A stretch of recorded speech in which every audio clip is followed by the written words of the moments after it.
Studio green films KA. Gnanavelraja தயாரிப்பில் சூர்யா நடிக்கும் Kanguva November 14 முதல் திரையரங்குகளில். GT Holidays, South India's #1 travel brand.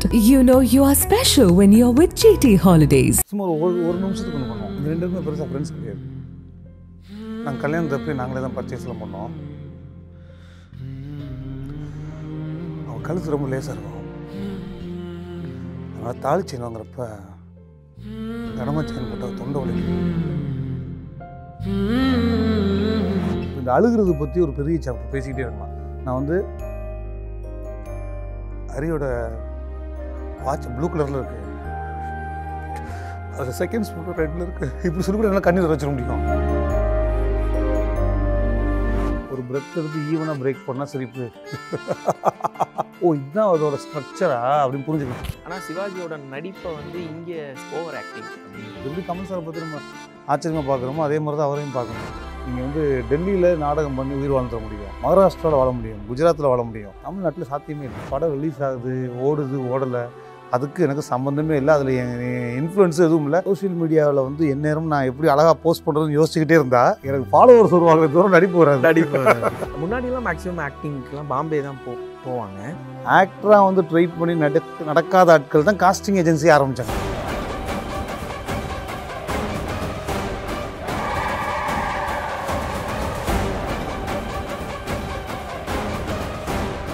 லைவாக ஏதாச்சும் பர்ஃபார்மன்ஸ், ஏன்னா நீங்கள் வந்து நிறைய பண்ணியிருக்கீங்க. ஆக்சுவலாக லைவ் பர்ஃபார்மராக உங்களுக்கு எனக்கு இது ரொம்ப பெஸ்ட்டாக தெரிஞ்சிச்சு நான் பண்ணதிலே அப்படின்னா இது அப்படிலாம் எனக்கு தெரிஞ்சதில்லை. ஏன்னா சும்மா வேணா பேசலாம். அதெல்லாம் இது பண்ணது பயங்கரமாக பண்ணியிருக்கேன் அப்படிலாம் எனக்கு ஞாபகம், டைலாக்லாம் ஞாபகம் இருக்காது. தியேட்டரில் பண்ணது கூட ஞாபகம் இருக்குது, சினிமாவில் பண்ணதுலாம் ஞாபகம் இல்லை எனக்கு. சும்மா ஒரு நிமிஷத்துக்கு ஒன்று பண்ணுவோம். இப்போ வந்து ராஜேஷ்லேருந்து எதுக்கு மாற போகிறீங்க அப்படிங்கிறது தான் கான்டெக்ட் சொல்லிட்டா அப்புறம் அது சொல்கிறதுல புரிஞ்சாதான் நல்லா இருக்கும். சரி, ரைட்டு, கரெக்டு. Okay, ready. குட்டி பிள்ளை நான் அவளை அப்படி தான் கூப்பிடுவேன், குட்டி பிள்ளைன்னு. நான் கூப்பிட்றேன்னா என்னன்னு தெரில, அவளும் குட்டி பொண்ணு மாதிரி பிஹேவ் பண்ணுவான். நான் தப்பு பண்ணால் நான் தான் சாரி சொல்லணும், அவளே தப்பு பண்ணால் நான் தான் சாரி சொல்லணும். நாங்கள் 2 6 வருஷம் லவ் பண்ணோம். வழக்கம் போல் தான் 2 வீட்லேயும் ஒத்துக்கல, நாங்களே போய் கல்யாணம் பண்ணிட்டோம். கல்யாணம் பண்ண புதுசில் அப்பப்போ சண்டை வரும் இல்லையா, அது மாதிரி எங்களுக்கு ஏதாவது சண்டை வரும். ஏதாவது சண்டை போட்டான்னா போடின்ட்டு நான் டக்குன்னு பைக் எடுத்துகிட்டு பக்கத்து தெருவில் போய் நின்று ஒரு டீ ஒரு தம் அடிச்சுட்டு திரும்ப வந்து நான் தான் சாரி சொல்லணும். அன்றைக்கி நான் என்ன காரணத்துக்காக சண்டை வந்துச்சு எனக்கு இப்போ வரைக்கும் ஞாபகம் இல்லை. ஆனால் சண்டை கொஞ்சம் அசிங்கமாயிருச்சு. நான் கொஞ்சம் கெட்ட வார்த்தையெல்லாம் பேசிட்டேன் அவளை. பேசிவிட்டு கிளம்பி பக்கத்து தெருவில் டீ கடை இல்லை, நான் தள்ளி போயிட்டேன். கொஞ்சம் போய் ஃபோன் பண்ணிகிட்டே இருந்தால் நான் சுவிட்ச் ஆஃப் பண்ணிட்டேன். டீ தம்முன்னு ஒரு 5-6 மணி நேரம் ஓடிடுச்சு. கூல்டவுனாகவே முடிச்சுட்டு வீட்டுக்கு வரலான்னு ஃபோன் சுவிட்ச் ஆன் பண்ணேன். 86 மிஸ்டு கால் இருந்துச்சு. எங்கள் 2 பேருக்குமே பெருசாக ஃப்ரெண்ட்ஸ் கிடையாது. நாங்கள் கல்யாணத்தப்பி நாங்களே தான் பர்ச்சேஸ்லாம் பண்ணோம். அவன் கழுத்து ரொம்ப லேசாக இருக்கும். அதனால் தாலி செயின் வாங்குறப்ப கனமாக செயின் போட்டால் தொண்டை வலிக்கும்னு போதும் நிப்பாட்டிக்குவோம். எவ்வா ஆக்சுவலாக அது இப்போ எனக்கு லைட்டாக கண்ணில் தண்ணி வந்துருச்சு. சும்மா ஒரு நிமிஷத்துக்கு வா, அதான் சொல்கிறேன். அந்த சடன் சேஞ்ச் அப்படிங்கிறது இப்போ நீங்கள் உடனே பண்ணிட்டீங்க, அதுக்கான ப்ராக்டிஸ் எவ்வளோ? கிராஃப்ட் சொல்கிறேன் இல்லை, கிராஃப்ட் ஆக்டிங் வந்து கிராஃப்ட் தான். இவங்க வந்து இல்லை நான் ஃபீல்லாம் பண்ண வேண்டாம், நீங்கள் விடாமல் வேலை பார்க்கணும். இந்த அழுகிறது பற்றி ஒரு பெரிய சாப்டர் பேசிக்கிட்டே இருக்கலாம். சில பேருக்கு வந்து கண்ணில் கண்ணீர் வந்து அழுதுட்டாங்கன்னா பயங்கர கிரேட் ஆக்டர் நம்புறாங்க. நான் அதெல்லாம் நம்ப மாட்டேன், கிமிக்ஸ். அதுக்காக அழுக வராமல் இருக்கிறது நல்லதுன்னு நான் சொல்லலை. கிளிசரின் போட்டாலும் தண்ணி வரும். கண்ணில் கண்ணீர் வர்றது வந்து ஒரு நல்ல குவாலிட்டிலாம் கிடையாது. நான் வந்து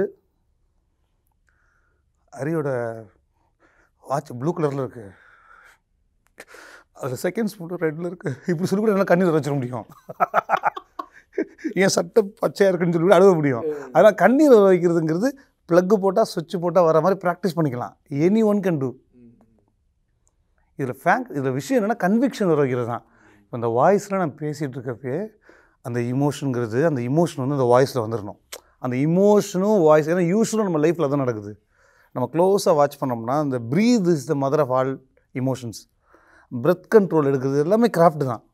நீங்கள் எத்தனை மணி நேரம் இப்போ கார் ஓட்டுறப்ப எப்படி இருக்கும், என்னடா இங்கே கீழே பார்க்காம கியர் போட சொல்கிறான், இந்த கண்ணாடி பார்க்கணும், இந்த கண்ணாடி பார்க்கணும், இந்த கண்ணாடி பார்க்கணுங்கிறான், இது மாத்திரம் இது இடிச்சிருங்கிறான் அப்படின்னு. அப்புறம் பார்த்தா ஃபோன் பேசுகிறான், எல்லாம் பண்ணுறான். அந்த மாதிரி ஆக்டிங்க்கு எவ்வளோ நேரம் செலவு பண்ணுறோம் ஒரு நாளைக்கு. அதை பொறுத்து நம்ம ஆக்டர் ஆகிற டைம் வந்து ஷார்ட் ஆகிரும், சீக்கிரமாக நடந்துடும். நீங்கள் எத்தனை மணி நேரம் செலவு பண்ணுறது சுருக்குறீங்களோ, ஒரு நாளைக்கு 1/2 மணி நேரம் கூட ஆக்டிங் பற்றி யோசிக்கலை, ஆனால் நான் பெரிய ஆக்டராகவே நம்பிட்டு இருந்தால் வேலைக்கு ஆகாது. ஓகே, அந்த பிலீவ் பண்ணணும், நான் செஞ்சு பார்க்கணும். அது கிராஃப்டில் இப்போ ஏகப்பட்டது வந்துருச்சு. புக்ஸு கிடைக்கிது, இதை கிடைக்கிது. ஒரு இமோஷன் எடுத்து ஒரு மணி நேரம் நான் சொல்கிறது வந்து ஸ்டூடெண்ட்ஸுக்குலாம் வந்து இமோஷனோட பேசிக்ஸ் சொல்லிடுவேன். இந்த இமோஷனுக்கு எந்த ரெசனேட்டர் ஒர்க் ஆகுது. இப்போ அழுகுங்கிறதுக்கு த்ரோட்டில் ஆக்சிஜன் லெவல் கட் பண்ணணும், கட் பண்ணி சோக் ஆகும். அது ஆகிறப்ப பிரெயினில் போய் சிக்னல் வரும், சிக்னல் கிடைக்கிறப்ப டியர்ஸ் கிளாண்ட் வந்து ஓப்பன் ஆகும். இப்படிங்கிறது கிராஃப்ட்டு. இதை தெரிஞ்சுக்கிட்டு இதை ப்ராக்டிஸ் பண்ணிட்டே இருக்கணும். இது புரிஞ்சுக்கிறது எப்படின்னா, ஃப்ளைட் ஒன்றும் இல்லைங்க, அதில் லிவர் இருக்கும், அந்த லிவரில் இந்த சுவிட்செல்லாம் ஆன் பண்ணணும், ஓ இவ்வளோ தான் அப்படின்னு தோணும். போய் செஞ்சு பார்த்தா கிழிஞ்சிடும், பயமாயிடும். ஆமாம், அதே மாதிரி நம்ம எல்லாம் பண்ணணும். ஓ இதான் விஷயமா தெரிஞ்சதுக்கப்புறம் அதை ப்ராக்டிஸ் பண்ணிட்டே இருக்கணும். நான் என்ன சொன்னேன், ஒரு 1 hour ஒரு இமோஷனுக்கு எடுத்துக்க சொல்லுவேன். ஃபோன்லாம் சுவிட்ச் ஆஃப் பண்ணி சைலண்ட்டில் தூக்கி போட்டு ஒரு வாட்டர் பாட்டில் மட்டும் வச்சுட்டு 1 hour தொடர்ந்து அழுகணும். அழுக வருதோ வரலையோ 1 மணி நேரம் அழுகை ட்ரை பண்ணிகிட்டே இருக்கணும், 1 மணி நேரம் சிரிச்சுக்கிட்டே இருக்கணும். இது வந்து ஒரு யூஜி கோர்ஸ், டிப்ளமோ கோர்ஸ் பண்ணுற மாதிரி 3 hours பண்ணணும். அடுத்து 3 hours தொடர்ந்து ஒரு இமோஷனில் டெவலப் பண்ண முடிஞ்சிச்சுன்னா அந்த இமோஷனில் மாஸ்டர் ஆயிரும் நம்ம. இப்போ வந்து சிரிக்கணும்னே வச்சுக்குவோம். இப்போ நீங்கள் சிரிக்க வைக்கணும் அப்படின்னா, இப்போ உங்கள் ஹரி ஓகே சார் ஹரி சிரிங்க அப்படின்னா எப்படி சிரிப்பீங்க? ஹரி நல்லா இருக்கு, கொஞ்சம் ரொம்ப நேரம் சிரிங்க. எவ்வளோ நேரம் சிரிக்குதுன்னு தெரியாது நமக்கு. அப்போ சிரிப்புங்கிறது என்னது? ஓ ஒரு பிரெத் எடுத்து ஈவனாக பிரேக் பண்ணால் சிரிப்பு. ஓ இதுதான் அதோட ஸ்ட்ரக்சரா அப்படின்னு புரிஞ்சுக்கணும். ஒரு ப்ரீத் எடுத்து அதான் சிரிப்பு. அப்போ ஓகே. ஓ இப்போ மூக்கு இருக்காது, த்ரோட்டில் பண்ணுவோம். ஓகே செஸ்ட்டில் பண்ணலாம். ஓகே ஃபால் ஸ்டோன் போவோம். ஸோ இதில் லென்த்து கூட்டி குறைச்சோம்னா வரும். ஸோ இப்போ சிரிப்புங்கிறத எக்ஸ்ப்ளோர் பண்ண ஆரம்பிச்சோம்னா ஒரு 1 மணி நேரம் பண்ணலாம்ல. இப்போ ஸோ டெக்னிக் தெரிஞ்சுக்கிட்டு ஒரு 1 மணி நேரம் 3 மணி நேரம் எக்ஸ்ப்ளோர் பண்ணோம்னா அதில் மாஸ்டர் ஆகிடும் நம்ம. அப்புறம் அதை கொண்டு வரதுக்கு ரொம்ப சாதாரணமாக இருக்கும். அது தெரியாதவங்களுக்கு அது புதுசாக இருக்கும். என்னது டக்குன்னு வந்துருச்சு அப்படின்னு ப்ராக்டிஸ் பண்ண வந்துடும். எல்லாமே ப்ராக்டிஸ் தான். ஏன் வந்து நீ நடிக்கிற, நீ அந்த கேரக்டராகவே வாழணும் அப்படிங்கிற அந்த ஒரு வார்த்தை இருக்குல்ல, அது எதை மென்ஷன் பண்ணுது? இல்லை கேரக்டராக வாழ்கிறது அதெல்லாம் வந்து இவங்க வந்து எப்படி சொல்கிறது, ரேண்டமாக சொல்கிற விஷயம் அது. ஏன் நடிக்கிற அப்படின்னு கேட்குறது என்னென்னா, இப்போ நம்ம நடிக்க முயற்சி பண்ணுறப்போ எல்லாருக்குமே ஒரு நடிப்பு வரும். இப்போ நீங்கள் நடிக்க ட்ரை பண்ணாலும் யார் நடிக்க ட்ரை பண்ணாலுமே ஒரு விதமாக அந்த டேரக்டர் உங்களை எப்படி மோல்டு பண்ணுறாரோ அதுக்கேற்ற மாதிரி ஒன்று வந்துடும் உங்களுக்கு. அதுக்கப்புறம் மாறி மாறி வர்றது தான் கஷ்டம். ஸோ அவங்க சொல்கிறது வந்து நடிக்காதன்னு சொல்கிறது வந்து கன்விக்ஷனாக இப்போ உங்களுக்குன்னு ஒரு கன்விக்ஷன் இருக்கும். நீங்கள் வாழ்ந்த வாழ்க்கை உங்களுக்கு ஒரு கன்விக்ஷன் கொடுக்கும். அதுதான் உங்களோட தன்மையாக இருக்கும். ஸ்பீச்சாக இருக்கலாம், உங்களோட வாய்ஸாக இருக்கலாம், இது எல்லாமே வந்து உங்கள் கன்விக்ஷனில் இருக்கும். அதை கிராக் பண்ண வைக்கிறதுக்கு தான் நடிக்காதன்னு சொல்கிறது. இதை நான் நம்புகிறேன். ரொம்ப நடிக்காத, நீ யார் உள்ளேருந்து எடு அப்படிங்கிறது கன்விக்ஷன். கேரக்டராக மாறுங்கிறது பெரிய வேலை. அது நீங்கள் இப்போ உங்கள் பாடியை நீங்கள் அண்டர்ஸ்டாண்ட் பண்ணாமல் கேரக்டரால் மாற முடியாது. இப்போ நீங்கள் நடந்து வரீங்க, ஹரி வந்து நடந்து வரீங்க பேசுகிறீங்க அப்படின்னா, ஹரி நடக்கிற விதத்தில் ஒரு ஒரு ஃபார்மெட் இருக்கும். அதில் வந்து ஒரு இன்ஃபர்மேஷன் கன்வே ஆகும், பேசுறதுல ஒன்று கன்வே ஆகும். இது வந்து ஹரியோட தன்மைகள், வெறும் உருவம் மட்டும் இல்லைல்ல. ஆமாம் ஆமாம். ஸோ இது ஹரியோட தன்மைகள். இதே உடம்பு, இதே சைஸ், இதே எல்லாமே ஃபிசிக்கல் வச்சுக்கிட்டு நீங்கள் வேறு மாதிரி வாக் பண்ணி வேறு மாதிரி வாய்ஸ் இருந்துச்சுன்னா உங்கள் பர்சனாலிட்டி மாறிடும். பாடி சைஸுங்கிறது செகண்டரி. ஓவரால் எப்படி நீங்கள் பாடியை கண்டக்ட் பண்ணுறீங்க, எப்படி நீங்கள் வாய்ஸை கண்டக்ட் பண்ணுறீங்கிறது தான் ப்ரைமரி. கரெக்டு. ஓகேங்களா? ஸோ அப்போ அதை நீங்கள் மாற்றாமல் நீங்கள் அது என்னன்னு தெரிஞ்சுக்காம நம்ம கேரக்டராக மாறுறது கஷ்டம். ஒரு கேரக்டர்லேருந்து என்னால் வெளியவே வர முடியாதுன்னு கொஞ்ச நாளைக்கு அப்படியே இருக்காங்கன்னு சொல்கிறாங்கல்ல, அது என்ன மாதிரியான ஒரு மோடு? அது நீங்கள் பிளான் பண்ணி ஒரு ஸ்விட்ச் மாதிரி கரெக்டாக இது பண்ணுறேன்ட்டு ஒரு கேரக்டருக்குள்ளே போய் திரும்ப ரிட்டர்ன் வந்துட்டிங்கன்னா ஈஸி. ரேண்டமாக நான் அந்த கேரக்டராகவே யோசிக்கிறேன் அப்படின்னு போய் உள்ளே போய் மாட்டினீங்கன்னா ரிவர்ஸ் வர முடியாதுன்னா அது அந்த கேரக்டரோட எச்சம் உங்கள் உடம்புல இருந்துகிட்டே இருக்கும். ஸோ ட்ரெயின்ட் ஆக்டர் வந்து பிளான் பண்ணி போகணும், பிளான் பண்ணி வந்துடணும். அப்போ தான் அது ஈஸி. இல்லைனா சைக்கலாஜிக்கலாக அது ஒரு டால் எடுக்கும், ஃபிசிக்கலாக ஒரு டால் எடுக்கும்.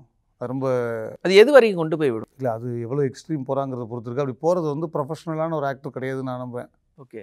இப்போ ஸ்டேஜ் ட்ராமாவிலேருந்து வந்தவர் தான் சிவாஜி. ஆனால் சிவாஜியோட நடிப்பை வந்து இங்கே சினிமாவில் பார்த்துட்டு ரசித்தவங்க நிறையா இருந்தாலும் ஒரு பக்கம் உள்ள விமர்சனம் ஓவர் ஆக்டிங் அப்படிங்கிறது. இது உங்களோட பார்வையிலேருந்து எப்படி பார்க்குறீங்க? தெய்வ மகனா ஏதோ ஒரு படத்தில் 3 ரோல் அப்பா, தெய்வ மகன், மூத்த பையன், 2வது பையன் நடிச்சிருப்பார். சரிங்களா? அது ஓவர் ஆக்டிங்கிறத அவர்கிட்ட சொன்னால் இவ்வளோ வேரியேஷன் க்ரியேட் பண்ணவருக்கு அதை டோன் டவுன் பண்ண வராதா என்ன? இப்போ இது பண்ணார்ல முதல் மரியாதை எங்கேயுமே பெருசாக ஓவராக தெரியாது. ஸோ இதை க்ரியேட் பண்ணுறது தான் இங்கே ஆள் இல்லை, இதுக்கே ஆள் இல்லை. டோன் டவுன் பண்ணுறதுலாம் சப்ப மேட்டர் வந்திருக்கு அவருக்கு. அப்போ அவங்களுக்கு தேவை, அதனால் அவங்க அவ்வளோ பண்ண சொன்னாங்க, அவர் பண்ணியிருக்காரு. இப்போ அதே சிவாஜி இருந்தாலும் எல்லாத்தையும் தூக்கி சாப்பிட்ருப்பார். ஏன்னா அது யோசிச்சு பாருங்கள், அவர் வந்து ஸ்டானிஸ்லாவ்ஸ்கி படித்தாரான்னு கூட தெரில எனக்கு. கேரக்டராக மாறுறதுலாம் அந்த பீரியட்லலாம் எப்படி ஒரு இவ்வளோ சேஞ்சஸ் கொடுத்தாருங்கிறது ஆச்சரியமாக இருக்குது. எப்படி கமல் சாரை பற்றி நம்ம ஆச்சரியமாக பார்க்குறோமோ அதே மாதிரி தான் அவரையும் பார்க்கணும். ஒரு ஆக்டராக ஆகணும் அப்படின்னு நினைக்கிறவங்களோட முன்னாடி உள்ள பிளாட்ஃபார்ம் வந்து எப்படி இருந்துச்சுன்னா, நாடகத்துலேருந்து சினிமாவுக்கு வரணும். இல்லைனா மேக்ஸிமம் நிறைய பேரோட எண்ணம் நாடகத்திலே தான் இருக்கணும், நான் நாடகத்தில் வந்து ஒரு நல்ல பேர் எடுக்கணும் அப்படின்னு. சினிமாவை கூட அவ்வளோ கன்சிடர் பண்ண மாட்டாங்க. போங்கு அதெல்லாம் இல்லை, நிறைய பேர் சொல்கிற விஷயம் போங்கு. நான் நாடகத்தில் இருந்தனால சொல்கிறேன் போங்கு. நாடகத்தில் இருக்கணும்னா ஃபஸ்ட்டு வந்து இப்போ எனக்கு வந்து ஒரு கார்பெண்டராகவே இருக்குன்னு நான் சொல்கிறேன் அப்படின்னா, எனக்கு கார்பெண்டருக்கு இங்கே சோஃபா இருக்குது, இதெல்லாம் பண்ணுறதுக்கு ஆள் தேவை இருக்குது, இதில் எனக்கு ஒரு வருமானம் வரும், நான் வந்து என் குடும்பத்தை நடத்த முடியணும், அப்போ தான் நான் வந்து இதில் இருக்குன்னு ஆசைப்பட்றேன்னு சொல்கிறதுல ஒரு லாஜிக் இருக்குது. தமிழில் நாடகம் பண்ணி உயிர் வாழ்வது என்பது ரொம்ப கஷ்டம். இப்போ நீங்கள் ஒரு நக்கீரனில் ஒர்க் பண்ணுறீங்கன்னா ஒரு டீசெண்டான சேலரி இல்லாமல் நீங்கள் இந்த ஜாப் கன்டினியூ பண்ண முடியாது இல்லையா? இதை போயிட்டுருக்கப்போ நீங்கள் இதோட பெட்டராக அடுத்து என்ன பண்ணலாம் லைஃப்லன்னு யோசிச்சுட்டு இருப்பீங்க இல்லையா? ஸோ நாடகத்துறையில் அப்படி ஒரு ஃபீல்டு, அப்படி ஒரு ஏரியா இங்கே கிடையாது. இப்போ எத்தனை பேருக்கு மேடை நாடகம்னா என்னென்னு தெரியும்? கிரேசி மோகன் இவங்க நாடகத்தை தவிர நாடகம் வேறு எதுவுமே தெரியாது. அதை விட்டால் ஒரு பக்கம் வந்து கூத்துப்பட்டுறையில் பண்ணுற எக்ஸ்பெரிமெண்டல் பிளே, அது முன்னால் இப்போ கிடையாது, முன்னால் பண்ணுற எக்ஸ்பெரிமெண்டல் பிளேலாம் இருந்துகிட்ருக்கும். இங்கே நாடகத்துக்கான ஸ்கோப் ரொம்ப கம்மியாக இருக்குது, இன்னும் அது உருவாகவே இல்லை. நீங்கள் வந்து டெல்லியில் நாடகம் பண்ணி உயிர் வாழ்ந்துட முடியும், மகாராஷ்டிராவில் வாழ முடியும், குஜராத்தில் வாழ முடியும், கர்நாடகாவில் கூட வாழ முடியும், கேரளாவில் கூட ஒரு விதமான ஒரு அறிவுஜீவித்தனமான நாடகங்கள் பண்ணி ஃபண்டு வாங்கியாவது வாழ்ந்துருவாங்க. தமிழ்நாட்டில் சாத்தியமே இல்லை. ஆனால் ஒரு காலத்தில் இருந்துச்சு, இப்போ இல்லை. இதுதான் உண்மை. இவங்க எல்லாருக்குமே படத்தில் நடிக்கணுங்கிற ஆசையெல்லாம் இருக்கும். அங்கே போக முடியாது, சீச்சி இந்த பழம் புளிக்குங்கிற மாதிரி அவாய்டும் பண்ணுவாங்க. இல்லை எனக்கு இது போதும்னு சொல்கிறவங்க அவங்களுக்கான ஒரு இன்கம் சோர்ஸுங்கிறது நாடகத்தை மட்டுமே நம்ப முடியாது. அவங்க வேறொரு சோர்ஸ் வச்சுட்டு பண்ணலாம். அது இல்லாமல் வந்து நாடகத்தில் நான் சம்பாரித்து அதிலே சந்தோஷமாக டீசெண்டான ஒரு லைஃப் வாழும். டீசெண்டாக இப்போ ஒரு லைஃப் வாழ்றது எவ்வளோ தேவைப்படும் இன்றைக்கி சென்னையில்? 30 ரூபாலேருந்து, இது வந்து சிங்கிளாக சொல்கிறீங்க, ஒரு ஃபேமிலினா ஒரு 40-50 தேவைப்படும் இல்லை? ஒரு 40-50ங்கிறது வந்து நாடகத்தில் மாதமான கவலை இல்லாமல் கிடைக்குமான்னு கேட்டால் ரொம்ப கஷ்டம். இங்கே அதுக்கான பாசிபிலிட்டி குறைவு. இல்லைன்னா நானும் ஜாலியாக நாடகம் பண்ணிகிட்டே தான். இன்னொன்று, நீங்கள் ஆக்டர் ஆகணும்னு முடிவு பண்ணி ஆக்டிங் கோச்சாகவும் இருக்கீங்க, ஆக்டராகவும் இருக்கீங்க, எது உங்களுக்கு ரொம்ப கன்வீனியண்ட்டாக இருக்குது? பெரிய படங்கள் நடிக்கிறப்ப வேலை கம்மி. இப்போ நான் வந்து ஏஆர் முருகதாஸ் சார் படத்தில் நடிக்கிறேன்னா நடிச்சிட்ருக்கேன், அதில் எனக்கு வேலை கம்மி. ஏன்னா நம்மளை கூப்பிட்டு 2 ஷாட் எடுப்பாங்க, அப்புறம் இருக்காது, ரொம்ப நேரம் சும்மா உட்காந்துருப்போம். இதே நான் இண்டிபெண்டன்ட் படம் ஒன்று பண்ணிகிட்ருக்கேன், அதில் வந்து காலையில் 5 மணிக்கு போனால் அடுத்த நாள் காலையில் 5 மணி வரைக்கும் நம்ம வச்சு செஞ்சுருவாங்க. ஸோ தொடர்ந்து ஷூட்டு தான் இருக்காங்க, கேரவேனும் இருக்காது, இருந்தாலும் வேஸ்ட்டு தாங்க. ஏன்னா உட்காரவே நேரம் இருக்காது, டயர்டாக்கி சக்கையாக புழிஞ்சு இடையில பொட்டினத்தை சாப்பாடு வர சாப்பிட்டுட்டு திரும்ப பண்ணுவோம், அப்படி ஒன்று போகும். ஆக்டிங் கோச்சுங்கிறது வந்து இப்போ வந்து ஒரு ஆக்டருக்கு மட்டும் பண்ணுறோம்னா, அது ஹீரோக்கு பண்ணுறோம் அப்படின்னா வேலை கம்மி. ஃபுல் படத்துக்கு பண்ணுறோம்னா சித்தாரனா வந்து உயிர் போயிடும். ஏன்னா காலைல 8:30 மணிக்கு ஃபஸ்ட்டு ஷாட் ரோல் ஆகுதுன்னா நைட்டு 10 மணிக்கு முடியுதுன்னா எல்லா ஷாட்டையும் நான் தூத்து பார்த்துட்டே இருக்கணும் மானிட்ரு. எல்லா ஆக்ட்ரஸ் ஒரு டைலாக் பேசுகிறவன், 1.5 டைலாக் பேசுகிறவங்க எல்லாத்துக்குமே நான் ட்ரெயின் பண்ணணும். அது பயங்கர டயரிங்கான வேலை. ஆனால் கஷ்டம் கிடையாது, எனக்கு பிடிச்ச வேலை தானே அது. எனக்கு பிடிக்காத ஒரு வேலை, ஐயோ இந்த படம் இன்றைக்கி ஷூட் முடியும், என்கிட்ட ஒரு 20,000 கிடைக்கும், அதுக்காக பாட்டு பட வேண்டியிருக்கு, அப்படி நினச்சி நம்ம எந்த வேலையை பார்த்தோம்னா விளங்காது. அப்படி கிடையாது, நமக்கு பிடிச்ச வேலை தானே அது. நம்ம சந்தோஷமாக அந்த வேலை பார்க்குறது வந்து சில சமயம் வந்து சாப்பிட தோணாது, பசிக்காது. நான் சம்டைம்ஸாக யோசிச்சிருக்கேன், காலையில் 8 மணிக்கு ஆரம்பித்து சாயங்காலம் 7 மணி வரைக்கும் யூரினே போயிருக்க மாட்டேன், எனக்கு வந்திருக்காது. என் பாடி ஓகே தலைவர் வேலை பார்க்குறான், இப்போதைக்கு நீ பாட்டு அமைதியாக இருப்பா, அவருக்கு கியூ கொடுக்காத அப்படின்னு பாடி அப்படி ரியாக்ட் பண்ணிட்டு வரவே வந்துச்சு. நான் போகாமல் அடக்கிட்டேன்னா வரவில்லை, அப்படி கிடையாது, வரவே வராது. அப்புறம் தான் இது ஆமாம்ல முடிஞ்சிருச்சு பேக்கப்னு சொல்லிட்டு உட்கார்ந்து உடனே பாடி இருந்து அப்படியே இங்கே பெயின் வரும், இங்கே ஒன்று வரும், அப்படியே எல்லாமே இருக்குது. தலைவா இடையே கவனி அவ்வளோ அப்போ தான் கதறுவாய், காலில் வலிக்கும். ஸோ இதெல்லாம் அப்புறம் தான் நடக்கும். நம்ம ஆர்வமாக வேலை பார்க்குறதுனால நமக்கு அது ஒன்றும் பெருசாக வழியாக இருக்காது. இன்னொரு விஷயம், சித்தா பற்றி அவர் ஏதாச்சும் டிஸ்கஸ் பண்ணாரா? அதை பார்த்துட்டு அந்த குழந்தைங்களுக்கு நீங்கள் அது மாதிரியான ஒரு டிஸ்கஷன் நல்லா அதனால தான் கூப்பிட்டாரு. அதனால தான் கூப்பிட்டு என்ன ஒரு படத்துக்கு ட்ரெயின் பண்ணுங்க அப்படின்னு சொல்கிறாரு. அதனால் பண்ணியிருக்கோம். இது முடிச்சுட்டு அடுத்த படத்துக்கு கூப்பிட்டாரு, நம்ம ட்ரைனிங் நல்லா இருக்குன்னு அர்த்தம், இல்லைன்னா அர்த்தம். ஓகே, எனக்கு இன்னொரு ஒரு கேள்வி. இப்போ கவுண்டமணி சார், அப்புறம் நாகேஷ் சார், வடிவேல் சார், இவங்களோட பாடி லாங்குவேஜ்லாம் பார்க்கும்போது பசுபதி சார் கூட ஒரு இடத்துல சொல்லியிருந்தார், வடிவேல் மாதிரி ஒரு ஆக்டர் பார்க்கவே முடியாது. அவரை வந்து இந்த தமிழ் சினிமா ஒரு காமெடியானாவே கொண்டு வந்துருந்துச்சு. அதுக்கப்புறம் தான் இப்போ மாமன்னனில் தான் ஒரு சீரியஸ் கேரக்டர்ஸ். ஒரு காமெடியனுக்கு ஆக்டிங் அப்படிங்கிறது எந்த அளவுக்கு ஒரு முக்கியம்னு நினைக்கிறீங்க? இது கருத்து சொல்கிறது ரொம்ப கஷ்டம். ஏன்னா இப்போ கவுண்டமணி சார் வந்து அவருக்கு ஒரு ஸ்டைல் வரும். இப்போ ஷேக்கிங்லேயே இருப்பார். அவர் பாடியாக இருக்கட்டும், ஒரு வாய்ஸாக இருக்கட்டும், எல்லாத்துலேயுமே ஒரு ஸ்டைல் இருக்குது. ஆனால் அவர் வந்து தேட்டர் பண்ணவர், நாடகங்கள் பண்ணவர். அவர் நினச்சிருந்தா வெரைட்டி ஆஃப் ரோல்லாம் பண்ணியிருக்க முடியும். அவர் வந்து பெரிய வில்லன் மாதிரி வேறு வேறு இமோஷனெல்லாம் ஸ்டேஜில் நடிச்சிட்டு இருந்தவர். இங்கே வந்து வேலை சிம்பிளாகிட்டார். இங்கே வந்து ரொம்ப சிம்பிளாகிட்டார். ஆனால் அது பயங்கரமாக ஹிட் ஆயிடுச்சு. அதில் வந்து மெயினாக எனக்கு கவுண்டமணி சார்ட்ட பிடிச்சது அவரோட கண்டென்ட் தான். அவர் பாடி லாங்குவேஜுங்கிறதெல்லாம் தாண்டி அவரோட கண்டென்ட் பயங்கரமாக இருக்கும். ஒரு படத்தில் பிச்சைக்காரங்களை பற்றி தப்பாக பேசுவார், அடுத்த படத்தில் அவர் பிச்சைக்காரன் அடைஞ்சு எல்லாத்தையும் தப்பாக பேசுவார். ஒரு படத்தில் டக்குன்னு பார்த்தா ஒரு தலிதா மாதிரி நடிப்பார். ஸோ அவர் வந்து ஒரு லெஃப்ட் ஓரியன்டான தாட்ஸ் இருந்துக்கிட்டே இருக்கு அவரதில். ஸோ எனக்கு கண்டென்ட் தான் அவர் அடிச்சுக்க ஆளே இல்லை. அதில் கொஞ்சம் எடுத்து வச்சு தான் விவேக் சார் பண்ணிகிட்டு இருந்தார். அதிலே கொஞ்சம் வேரியேஷன் வேறு வச்சு உங்களெல்லாம் 10 பெரியார் வந்தாலும் திருத்த முடியாது, ஒரு வேறையாக இருக்கும். வடிவேல் அவருக்கு எப்படின்னா அவர் மனிதனாகவே வந்து பயங்கர ரசனை உள்ள ஆளாக இருக்கார். எல்லாத்தையும் ரசிக்கக்கூடிய, எல்லாத்தையுமே அவர் உடம்புல வந்து பயங்கரமாக எக்ஸ்பிரஸ் பண்ணக்கூடிய தன்மை அவருக்கு இருக்குது. அவருக்கு ஈக்குவலாக வேறு யாரும் கிடையாது. அவர் கம்ப்ளீட்டாக வேறு. நீங்கள் வந்து மியூட் பண்ணிட்டு பார்த்தா கூட வடிவேல் வந்து சிரிப்பு வரக்கூடிய ஒரு உடல் அமைப்பு எல்லாத்தையுமே வச்சுருப்பார். ஏன்னா அதனால தான் மீம்ஸ் இவ்வளோ ஹிட் ஆகுது. இல்லைன்னா மீம்ஸில் மற்ற எல்லோரும் ஹிட் ஆகணும்ல. ஏன் வடிவேல் மட்டும் ஹிட் ஆகிறாருன்னா அவர் நீங்கள் நிறைய ஹீரோக்களோட பயங்கர அப்படிலாம் டைலாக்லாம் மியூட் பண்ணிட்டு பார்த்தீங்கன்னா காமெடி ஆகிருக்கும். டிவியில் பெரிய பெரிய ஹீரோக்கள் பேசுகிற முக்கியமான சீன்ஸ்லாம் நீங்கள் வந்து 48 ஃப்ரேம்ஸ் 24 ஃப்ரேம்ஸ் ஆக்கிட்டு மியூசிக்கை தூக்கிட்டிங்கன்னா கன்றாவே ஆயிரும். ஆனால் வடிவேலுக்கு நீங்கள் எப்படி பார்த்தாலும் நல்லாயிருக்கும். எப்படி பார்த்தாலும் நல்லாயிருக்கும். அது பயங்கர முகத்தில் மாத்திரமாக இருக்கட்டும், எல்லாமே பயங்கரமாக பண்ணுவார். அதனால தான் அவருக்கு மீம்ஸில் அவ்வளோ கிளிக் ஆகுது. இப்போ சினிமாவுக்கு வரணுன்னா வந்து இப்போ சோஷியல் மீடியாலாம் நிறைய இருக்குது. ஆனால் ஒரு ஆக்டிங் கோர்ஸ் முடிச்சுட்டு அது மாதிரி வரவங்க ஒரு சிலருக்கெல்லாம் ஒரு சில புலம்பல்கள் இருக்குல்ல, அதை எப்படி பார்க்குறீங்க? நாம் வந்து இவ்வளோ மெனக்கெடுறோம், ஒரு சினிமாக்காக நடிப்புக்காக மெனக்கெட்டுருக்கோம், ஆனால் வாய்ப்புகள் அப்படிங்கிறது இது மூலமாக ஈஸியாக வந்துடுது அப்படிங்கிற ஒரு விஷயம். அப்படிலாம் கிடையாது. இது வந்து இன்றைக்கி சோஷியல் மீடியான்னு வந்துருக்கு. இன்றைக்கி இன்ஸ்டாகிராமு ஃபாலோவர்ஸ்ன்னு இருக்குது. இப்போ ஒரு 20 வருஷத்துக்கு முன்னாடி வேறு ஏதாவது இருந்திருக்கும், அதுக்கு முதல் வேறு ஏதாவது இருந்திருக்கும். ஸோ இப்போ திறமைக்கும் சினிமா வாய்ப்புக்கும் சம்மந்தம் கிடையாது. உங்களுக்கு திறமை இருக்குன்னா நீங்கள் திறமைசாலி, ஓகே. நீங்கள் சினிமாங்கிறது வந்து அது வந்து எப்படி இந்த யூனிவர்ஸ் வந்து எப்படி உருவாச்சுன்னு தெரியாமல் உருவாகிட்டு இருக்குல்ல, எப்படி இயங்குதுன்னே தெரியாது. அந்த மாதிரி சினிமாங்கிறது ஒரு ரேண்டமாக இயங்கிட்டு இருக்கு. அது வந்து குட்டி சர்க்கிள் தான். நீங்கள் உட்காந்து பிளான் பண்ணி பயங்கர கன்னிங்கெல்லாம் பிளான் பண்ண சொல்லல. இந்த சினிமாவில் நான் என்ன வாங்கணும், அதுக்கு நான் என்ன பண்ணணுங்கிறத பிளான் பண்ணி பார்த்தா புரிஞ்சிடும். நமக்கு இது ஒர்க் ஆகும் ஆகாதாவது தெரிஞ்சிடும். அதில் நீங்கள் உங்களை இப்போ நானே வீக்கு, நானே நெட்வொர்க்கிங் இல்லாதனால தான் இத்தனை வருஷமாகி நான் பெரிய முகம் தெரிஞ்ச நடிகை எல்லாம் சுற்றிட்டு இருக்கேன். அது ஆனால் எனக்கு அந்த ரியாலிட்டி தெரியும், அதை நான் அக்செப்ட் பண்ணுறேன். ஏன்னா அது என் குணத்தில் இல்லை. ஒரு நெட்வொர்க் பண்ணுற திறன் வந்து என் பாடியில் எனக்கு இயல்பாகவே இல்லை. அதை நான் வந்து கொண்டு வராமல் இருக்கிறதுங்கிறது ஏன் தப்பு தான். அதை ரொமான்டிசைஸும் பண்ணல. நான் நெட்வொர்க்கிங்லாம் பண்ணணும். இப்போ ஒரு இடத்துக்கு ஒரு கான்டாக்ட் வருதுன்னா அவங்கள போய் இடத்துல டச் வச்சுக்கணும். நான் ஹிந்தியில் நடிச்சிட்ருக்கேன்.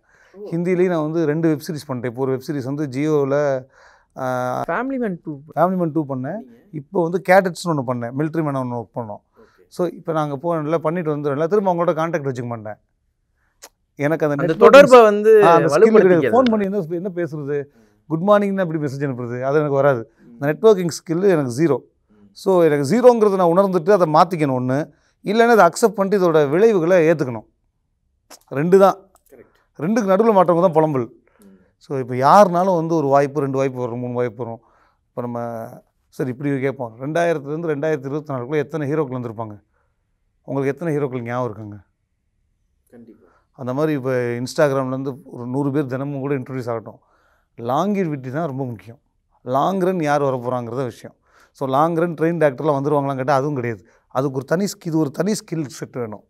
இப்போ எனக்கு இப்போ ஏன் வந்து நடிக்கிறதுக்கு தொடர்ந்து வாய்ப்பு வருதுன்னா, ஆக்டிங் கோச்சாக இருக்கனால தான் எனக்கு இப்போ இவ்வளவாது வருது. இப்படி யாரும் இவ்வளோ வெளிப்படையாக உண்மையை ஒத்துக்க மாட்டாங்க. உண்மை. அதனால தான் இப்போ சங்கர் சாருக்கு ராஜேஷ்னா தெரியுது, முருகதாஸ் சாருக்கு ராஜேஷ்னா தெரியுது, சிவகார்த்திகேயன், சூரி, இவங்க எல்லாருக்குமே ராஜேஷ்னா தெரியுது. காரணம் ஒரு ஆக்டிங் கோச்சுங்கிறனால. அப்படி இல்லைன்னா நான் இன்னொரு 10 வருஷம் கழிச்சோ அடுத்து ஒரு வருஷம் ஒரு படம் வரப்போகுது அப்படின்னு சொல்லி அந்த பிரம்மாண்டத்துக்காக காத்திருப்போம் அப்படி. பிரம்மாண்டத்துக்குலாம் இல்லை, குட்டி ஒரு இண்டிபெண்டன்ட் படம் பண்ணிட்டு இந்த படம் ரிலீஸ் ஆகி அப்படின்னு நம்ம ஒரு கற்பனை உலகத்தில் இப்போ அதை பற்றிலாம் கவலையே பட மாட்டேன். ஒரு படம் பண்ணி முடிச்சோன்னே அந்த படத்தோட ஷூட்டிங் ப்ராசஸ் நல்லா என்ஜாய் பண்ணுவேன் தரவா. முடிச்சதுக்கப்புறம் படம் ரிலீஸ் ஆகுது, ஓடுது ஓடலை, அதுக்கு எனக்கு சம்மந்தமே இல்லை, அதில் என் இன்ஃப்ளூயன்ஸும் எதுவும் இல்லை, அதில் என் பங்கு ஒன்றுமே இல்லைங்கிறது எனக்கு தெரிஞ்சுக்கணும். தெரிஞ்சுக்கிட்டு நான் அடுத்த வேலையை பார்த்துட்டு போயிட்டே இருக்கணும். அதை எதிர்பார்த்து உட்காந்துட்டு சென்னை டு சிங்கப்பூர்னு ஒரு படம் பண்ணியிருந்தேன் நான். ஜிப்ரான் தான் ப்ரொடியூசர், அவர் தான் மியூசிக். பாட்டுலாம் தெரியும், படம் தெரியாது நிறைய பேருக்கு. அந்த படத்தில் வந்து நான் பெரிய ரோல் தான் பண்ணியிருந்தேன். அமேசானில் இருக்குது, அதை பார்த்துட்டு நிறைய பேர்லாம் மெசேஜ் அனுப்புவாங்க. அதை பார்த்துட்டு நம்ம ஸ்டார் ஆகிட்டோம், பயங்கரமாகிட்டோம் அப்படிலாம் ஃபீல் பண்ணக்கூடிய அவசியம் கிடையாது. அதை பார்த்து கொஞ்சம் வேறு மெசேஜ் அனுப்பியிருக்காங்க, அடுத்த படம் எப்போ படம் போகிறீங்க அப்படின்னு. அவனுக்கு வேறு வேலை இருக்கும், வேறு வேலையை பார்த்துட்டு போயிடுவான். ஸோ இது எல்லாமே வந்து ஒரு சைக்கிள் தான். அது போகும். நம்ம வேலையை பார்த்து போயிட்டே இருக்க வேண்டியது. வேலையை பார்த்தா எல்லா விஷயமும் நாட்டப்படியே நடக்கும். ஆனால் புரிஞ்சுக்கணும், நம்ம இதெல்லாம் வீக்காக இருக்கோம்னா சரி பண்ண பார்க்கணும். அப்படி இல்லை சரி பண்ண மாட்டேன்னா இதுக்கான விளைவை நம்ம ஏற்றுக்க ரெடியாக இருக்கணும். 2 வழி தான். புலம்புறதுங்கிறது தீர்வு கிடையாது, அதை தான் சொல்ல வரேன். நெட்வொர்க்கிங் அப்படிங்கிற ஒரு விஷயத்த தெளிவாக பேசி இந்த விஷயங்கள்லாம் இருந்து டச் இருந்தால் தான் நமக்கு ஒரு விஷயம் கிடைக்கும், லாங் டேர்மாக இருக்க முடியும் அப்படின்னு. இன்னொன்று சோஷியல் மீடியாலையும் ஆக்டிவாக இருந்தால் தான் அது முடியும்னு நினைக்கிறேன். என்ன சொல்கிறீங்க? இப்போ யூடியூப்பில் ஒருத்தர் ஃபேமஸான ஆக்டராக இருக்காருன்னு வைப்போம். யூடியூப்பில் ஒரு கண்டென்ட் க்ரியேட் பண்ணி ரெகுலராக போட்டுக்கிட்டே இருக்காரு. ஸோ அவர் வந்து ஒரு ஆக்டர் ஆகி படம் எடுக்க ஆசைப்படுறாரு அப்படின்னா அவங்க என்ன நினைக்கிறாங்கன்னா, யூடியூப்பில் 3 மினிட்ஸ் வீடியோ போடுறோம், இது செம்மையாக லைக் வருது, ஹிட் ஆகுது, இதே மாதிரி ஒரு 3 மணி நேரத்துக்கு போட வேண்டியது தானே, போட்ட படமாயிடுச்சு அப்படின்னு யோசிச்சா வேலைக்கு ஆகாது. ஏன்னா இப்போ நம்ம எப்படி சொல்லலாம், நல்லா லஞ்சம் வாங்குகிற போலீஸை பார்த்தாலே தெரியும்பாங்கள்ல. இப்போ வந்து லஞ்சம் வாங்குறது நோக்கமாக இருந்தால் அதே இமோஷனில் ரோட்டில் வரவன்லாம் பார்த்து கரெக்டாக யாரை பிடிச்சா யார்கிட்ட லைசன்ஸ் இருக்காதுன்னு அவனுக்கு தெரியும், அவன் அதில் எக்ஸ்பர்ட் ஆயிடுவான். அந்த ஏரியாவில் அவர் தான் மாஸ்டர். எப்படி பேசினா அவன் பணம் கொடுப்பான்னு அவருக்கு தெரியும். ஸோ ஏன்னா 24 ஹவர்ஸில் முழிச்சிருக்க ஒரு 10 மணி நேரம் தூங்குற மற்ற வேலையெல்லாம் வச்சுட்டோம்னா 14 மணி நேரம் எதை நோக்கி நம்ம யோசிச்சுக்கிட்டே இருக்கோமோ நம்ம அதான் மாறிடுவோம்.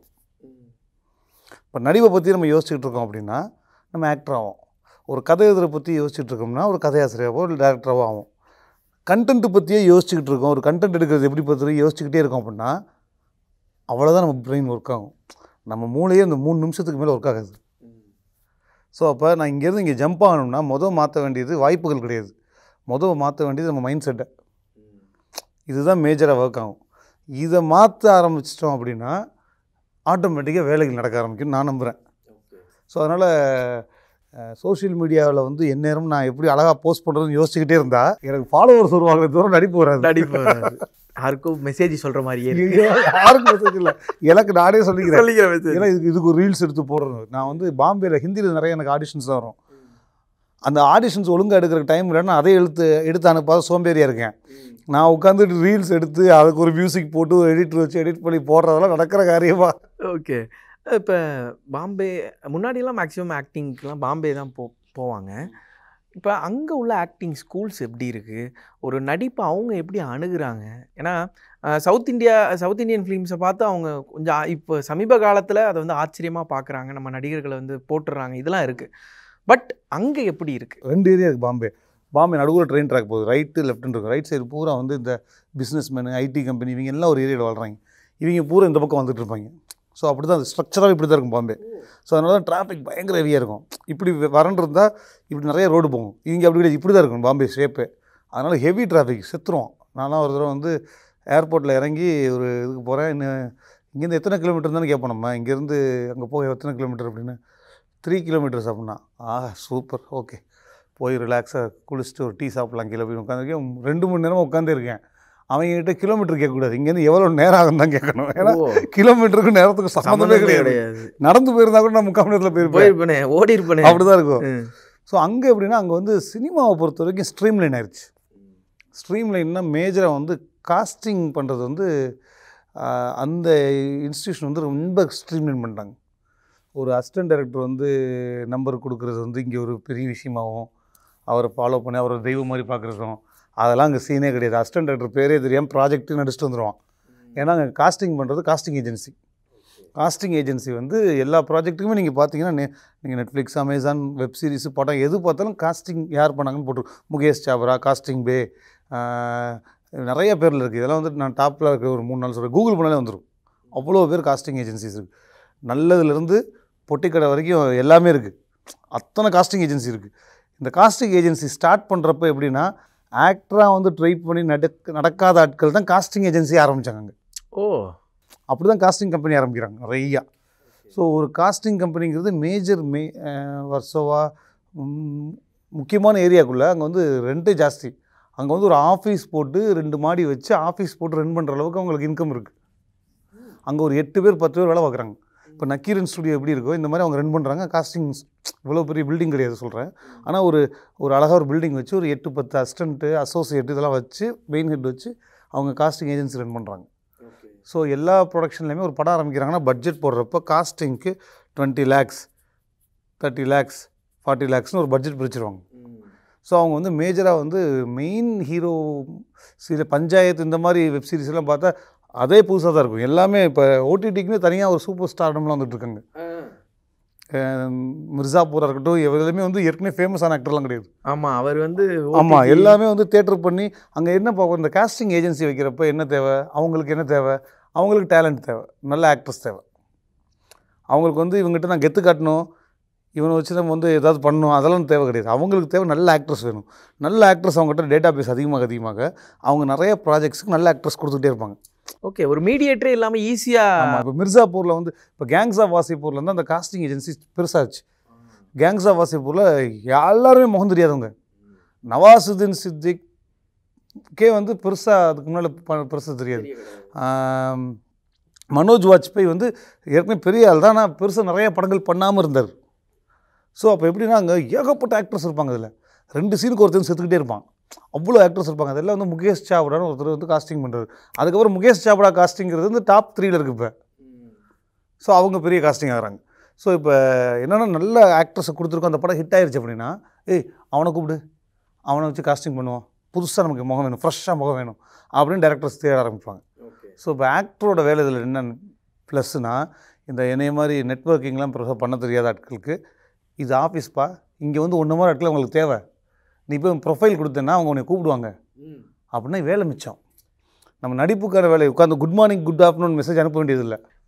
ஒரு அசிஸ்டன்ட் டைரக்டரு அதை ஃபாலோ பண்ணுறேன். அசிஸ்டன்ட் டைரக்டர் கூட விடுங்க, எனக்கு தெரிஞ்சுலாம் வந்து அந்த ஆஃபீஸ்லேயே போய் தினமும் போய் உட்காந்து வேலை வெட்டி இல்லாமல் தினமும் போய் உட்காந்து அங்கேயே உட்காந்து டைரக்டர் அப்புறம் வணக்கம் வைக்கிறது, அங்கேயே டீ சாப்பிட்றது, அப்படியே இதுலேயே ஒரு 6 மாதம் ஸ்பெண்ட் பண்ணி ஒரு குட்டி டைலாகோட ரோல் வாங்கிட்டு நடிக்கிறத பெரிய விஷயமா நம்பக்கூடிய மென்டாலிட்டி இங்கே இருக்குது. சவுத்தில் இல்லை, தமிழில் நான் சென்னையில் பார்த்து சொல்கிறேன், சவுத் ஃபுல்லாக சொல்ல முடியாது, நான் பார்த்து சொல்ல முடியும்.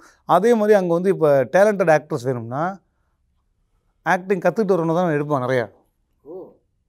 நீ எங்கே படித்தேன்னு கேட்டு இங்கே படிச்சிருக்கேன்னு சொன்னால் டக்குன்னு ஈஸியாக உள்ள எடுப்பான்ல, ஏன்னா அவனுக்கு ட்ரெயின்ட் ஆக்டர் தானே வேணும். நல்லா நடிக்கக்கூடிய ஆட்கள், நல்ல முகமைப்போட ஆட்கள்லாம் தேவையில்லைல்ல, நான் நடிக்கக்கூடிய ஆட்கள் வேணும். அப்போ நல்ல ட்ரெயின்ட் ஆக்டரு, உடம்புலாம் வந்து குண்டாக இருக்கேன் ஒல்லியாக இருக்கேன் அதெல்லாம் பிரச்சனையே கிடையாது, வாப்பா கூப்பிட்டு ப்ரொஃபைல் எடுத்து அனுப்பிடுவாங்க. ஒரு 10 கம்பெனி ப்ரொஃபைல் கொடுத்தீங்கன்னா இது முன்னே 3 நாளில் முடிச்சிடலாம்.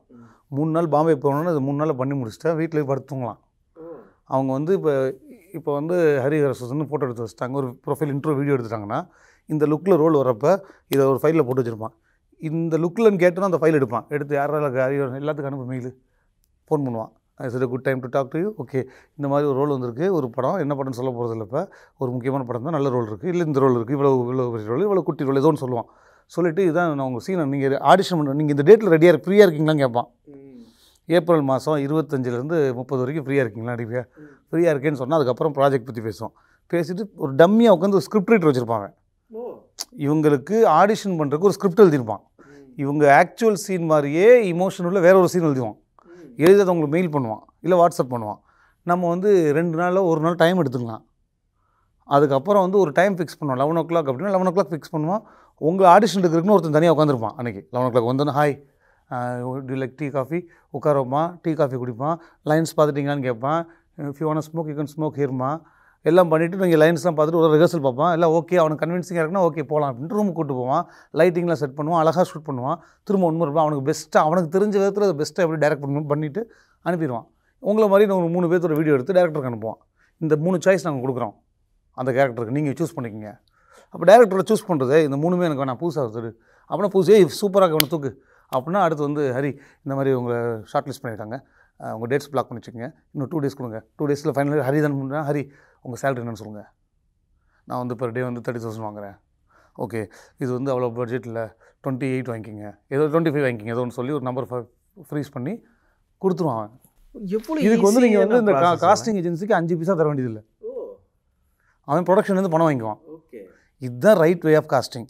தமிழ்நாட்டில் எப்படி சொல்கிறாங்க, நீங்கள் நடிக்க வரீங்க ஹரி, வாங்க ஹரி சூப்பர், உங்களை சூப்பராக ஆக்கிடுவோம், ஒன்றும் இல்லை, ஃபஸ்ட்டு எங்கிட்ட ஒரு ஆக்டிங் கோர்ஸ் இருக்குது, இது வந்து படுங்க, அதுக்கு ஒரு 5000 கொடுங்க. ஆமாம், இல்லை 2 days ஒரு ஒர்க் ஷாப் நடத்துகிறோம், அதுக்கு ஒரு 2000 கொடுங்க.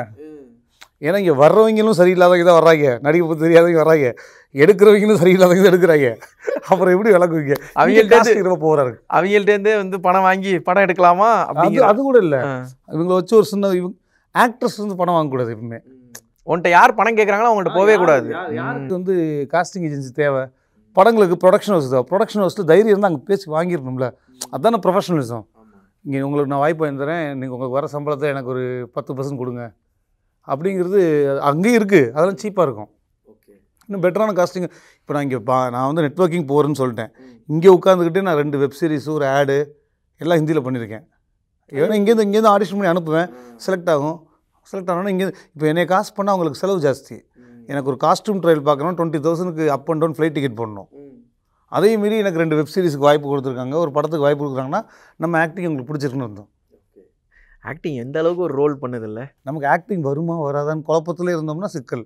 எனக்கு வரும், நல்ல ரோல் கொடுத்து நடிக்கிறேன்பா அப்படின்னா வேறு தானே. இப்போ ஒருத்தனை உங்கள்கிட்ட வந்து கொடுக்குறாங்க, அதை எத்தனை நாளில் அவரை நீங்கள் ட்ரெயின் பண்ண முடியும்? இது எதுவுமே தெரியல அப்படின்னு ஒருத்தர் வந்து ஆனால் இந்த முகம் எனக்கு தேவைப்படுது, இந்த உடல் எனக்கு தேவைப்படுது, இந்த கதாபாத்திரம் இவர் தான் வேணும் அப்படின்னு ஒரு அடமெண்ட்டாக அவனுக்கு ஒன்றுமே தெரில. நம்பர் ஆஃப் டேஸ் வந்து நம்ம சொல்ல முடியாது. நான் ஒரு 10 நாள் பார்க்காம நம்பர் ஆஃப் டேஸ் சொல்லவே முடியாது. இப்போ சித்தாவுக்கு 20 days தான் ஒர்க் ஷாப் நான் ப்ரப்போஸ் பண்ணேன். 20 days இவங்களுக்கு அந்த ரிசல்ட் வரல. அப்புறம் நான் சொல்கிறேன் 20 days நடக்கலை அருண் அப்படின்னேன். ஓகே, என்ன பண்ணு தலைவா அப்படின்னார். இன்னும் ஒரு 10 days எடுக்கலாமா? இன்னும் 20 days இருங்க, எனக்கு அதே மாதிரி பண்ணி கொடுங்க அப்படின்னார். ஸோ இன்னொரு 20 days எடுத்தோம். அப்புறம் ஸ்பாட்டுக்கும் போய் அப்போ தான் ஒர்க் பண்ணோம். ஸோ நம்பர் ஆஃப் டேஸுங்கிறது it actually depends on the person. இப்போ அவங்க வந்து ஆக்டிங்கை பொறுத்தவரைக்கும் எனக்கு வராதுன்னு கிடையாது. குயிக் லேர்னர், ஸ்லோ லேர்னர் தான். சில பேர் டக்குன்னு பிடிச்சிக்குவாங்க, சில பேர் கொஞ்சம் ஸ்லோவாக பிடிப்பாங்க. ஆனால் அவங்க கற்றுக்கணுங்கிற ஆர்வம் மட்டும் இருக்கணும். ஆர்வம் இல்லாமல் ஒருத்தனை கொடுத்துட்டு நடிக்க வைங்கன்னா கஷ்டம். அதே மாதிரி இப்போ ஒருத்தரை நடிக்க வைக்கிறதுக்கு 2 விதம் இருக்குது. இப்போ ஹரியை வந்து நல்ல ஆக்டர் ஆக்கிறதுக்கான ப்ராசஸ்ங்கிறது லென்த் ப்ராசஸ், அது டைம் எடுக்கும். ஹரியை வந்து இந்த சுதாகரா மாற்றணும் அப்படின்னு ஒரு டாஸ்க்கு கொடுத்தாங்கன்னா எனக்கு வேலை ஈஸி. ஹரிக்கு தெரியாமல் ஹரியை சுதாகரா மாற்றி விட்டுருலாம். ஏன்னா சுதாகரா எப்படி மாறுறதுக்கு நான் ஒர்க் பண்ணிடுவேன். நான் ஒர்க் பண்ணி எடுத்துருவேன். இதுதான் சுதாகர்னு விஷுவலைஸ் பண்ணதுக்கப்புறம் இதை வந்து ஹரியோட பாடியில் எப்படி மேட்ச் பண்ணலாங்கிறத நான் வேலை பார்க்கணும். இந்த வேலை வந்து இன்னும் ஷார்ட் டேர்ம்னு முடிஞ்சிடும். ஏன்னா ஏதோ ஒரு சுதாகரோட எலிமெண்ட் தெரிய போய் தான் டேரக்டர் வந்து காசு பண்ணியிருக்காரு. அப்போ அதை அடாப்ட் பண்ணுறது ஈஸி. எனக்கு என் சொந்த தம்பி இவனுக்கு சுதாகரை மாற்றினா கஷ்டம்.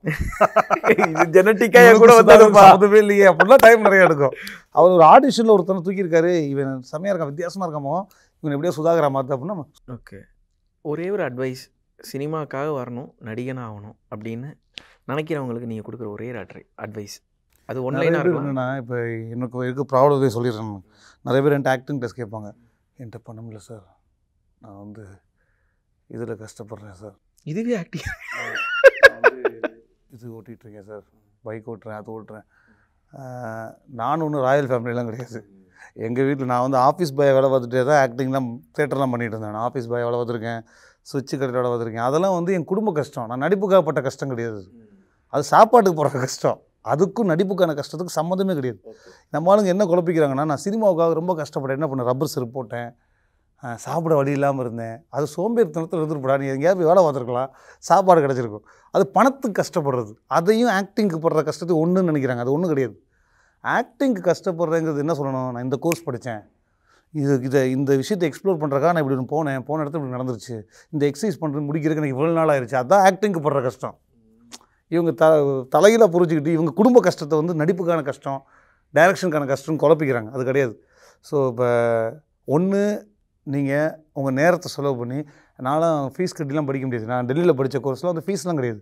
எனக்கு அவங்க பே பண்ணுவாங்க, ஸ்டைஃபண்ட் அவங்க கொடுப்பாங்க. அதை செலக்ட் ஆகிறது கஷ்டம். நீங்கள் அதுக்கு ஒரு 4 வருஷம் தேட்டர் பண்ணணும். அந்த தேட்டர் பண்ணுறப்ப உங்களுக்கு வருமானம் 0 இருக்கும். சாப்பாடு கஷ்டமாக தான் இருக்கும். நான் பார்லிஜி பிஸ்கட் சாப்பிட்டு நல்லா உயிர் வந்திருக்கேன். வெறும் 5 புரோட்டா நம்பி நல்லா உயிர் வந்திருக்கேன். அந்த 5 புரோட்டா போட்டால் எனக்கு 3 மணி நேரத்தில் பசிக்கும் திரும்ப. அவ்வளோ உடல் உழைப்பு இருக்கும். ஸோ அதனால் காரணம் சொல்லக்கூடாது. ஷார்ட் டேர்மில் உங்களுக்கு ஒரு கோர்ஸ் வேணும்னா அதுக்கு பணம் கொடுத்து தான் ஆகணும். இல்லைன்னா நீங்கள் லாங் டேர்ம் போய் கற்றுக்கணும். 1 இயர் கோர்ஸ் இருக்குது பெங்களூரில், அது வந்து ஃப்ரீ தான் கோர்ஸு, ஸ்டைஃபண்ட் அவங்களும் கொடுப்பாங்க. அது ஒரு ஆக்டிங் மட்டும்தான் 1 இயர், என்எஸ்டியோடதே இருக்குது, கல்ச்சுரல் மினிஸ்ட்ரியோடது. டெல்லியில் 3 இயர்ஸு. நிறையா இருக்குது. இப்படி தேடி தேடி போகலாம். ஒரு வேலை பார்த்துட்டு ஒரு கொஞ்சம் பணம் சேர்த்துட்டு கூடியாட்டமில் நவரசாக்கு ஒரு ஒர்க் ஷாப் நடக்கும் வேணும்னு, அது போய் அட்டன் பண்ணுங்கள். மணிப்பூரில் வாய்ஸுக்கு ஒரு ஒர்க் ஷாப் நடக்கும். கொஞ்சம் கொஞ்சமாக பணம் சேருங்க, போய் அட்டன் பண்ணுங்கள். எதுக்குமே வழி இல்லைன்னு கிடையாது. உங்களுக்கு வழி தேட சோம்பேறித்தனப்படுறீங்கன்னு தான் அர்த்தம். இல்லை காரணம் சொல்லி நீங்களே உங்களை நான்லாம் பாவம் எனக்கும் அவன மாதிரி வசதி இருந்திருந்தா நான் பெரிய இதெல்லாம் சாக்கெல்லாம் சொல்லாதீங்க. ஒன்று தேடி போய் அடித்து துவம்சம் பண்ணி கற்றுட்டு வாங்க. இல்லையா இதெல்லாம் கற்றுக்கிட்டு வந்த ஒருத்தன்ட்டு நிறைய பணத்தை கொடுத்து கற்றுக்குங்க. ஏன்னா நான் ஒரு 18 வருஷம் இன்வெஸ்ட் பண்ணியிருக்கேன் இதை கற்றுக்கிறதுக்கு. அது அந்த அந்த இன்வெஸ்ட்மெண்ட்டுங்கிறது பெருசு இல்லை. ஆமாம், 18 வருஷம் அவங்க நினைக்கிறாங்க இன்னும் ஒரு கிளாஸுக்கு இவ்வளோ கேட்குறாங்களே அப்படின்னா, அந்த கிளாஸ் நான் அரைவ் ஆகிறதுக்கு நான் வந்து ஒரு 1000 கிளாஸ் போயிருக்கேன். அதுக்கப்புறம் இந்த ஒரு கிளாஸுக்கான மெட்டீரியல் எனக்கு வந்து நான் அரைவ் பண்ணியிருக்கேன். ஸோ எனக்கான கிளாஸுக்கு நான் தான் ப்ரைஸ் வந்து ஃபிக்ஸ் பண்ணுவோம். ஸோ எனக்கும் ஆசை தான் ஃப்ரீயாகவே ஆக்டிங் கோர்ஸில் எடுக்கணும்னு. அது எடுத்தால் இன்னும் சோம்பேறிகள் அதிகமாகிட்டு இருப்பாங்க. இன்னும் தேட ஆரம்பிங்க. நிறைய வேலைகள் இருக்குது, ஏகப்பட்ட வழிகள் இருக்குது. பணங்கிறதுலாம் பிரச்சனைலாம் கிடையாது. இவங்களுக்கான தேடல் கம்மி, இவங்களுக்கான தொடரும் முயற்சி கம்மியாக இருக்குது. அதனால் அந்த சோம்பேறித்தனமே போடாதீங்க. வாய்ப்பு வந்து தேடுறதுக்கு வந்து எனக்கு வழியே தெரியாது. அது நெட்வொர்க்கிங் நான் 0 அதில். ஆனால் ஒரு நடிகன் ஆகிறதுக்கு 1000 வழி இருக்குது. நீங்கள் யார்கிட்டையுமே போகவும் வேணாம். நீங்கள் நெட்லேயே தேடி தேடி நிறைய செஞ்சு பார்க்கலாம். நீங்கள் எவ்வளோ நேரம் ஸ்பெண்ட் பண்ணுறீங்க ஆக்டர் மிரர் பார்த்துட்டு சினிமா டைலாக் எடுத்து பேசி பார்க்காதீங்க. சினிமா டைலாக் பேசி பார்க்குறது ஏற்கனவே ஒரிஜினல். அதை நீங்கள் பண்ணுறதுனால உங்களுக்கு எந்த பிரயோஜனமும் கிடையாது. நீங்கள் ஓனாக க்ரியேட் பண்ண பாருங்கள். ஓனாக க்ரியேட் பண்ணுங்கள். எல்லா இமோஷனும் ஒர்க் பண்ணி பாருங்கள். தொடர்ந்து முயற்சி பண்ணுங்கள். முயற்சி பண்ணால் கன்ஃபார்மாக எல்லாருமே, நான் மதுரையில் ஏதோ ஒரு மல்லிகா பாலச்சந்திரன் பிறந்துட்டு நான் வந்து இப்போ இங்கே சினிமாவில் வந்து சர்வே ஆகலையா? கண்டிப்பாக அதெல்லாம் ஆகலாம், யாருனாலும் வரலாம். சாக்கு சொன்னால் சாதனை சாதிக்க முடியாதுங்கிறத இதோட சாராம்சமாக நான் எடுத்துக்கிறேன். ஒரு நடிகராகவும் ஒரு ஆக்டிங் கோச்சாகவும் இன்னும் நீங்கள் நிறைய விஷயங்கள் பண்ணணும்.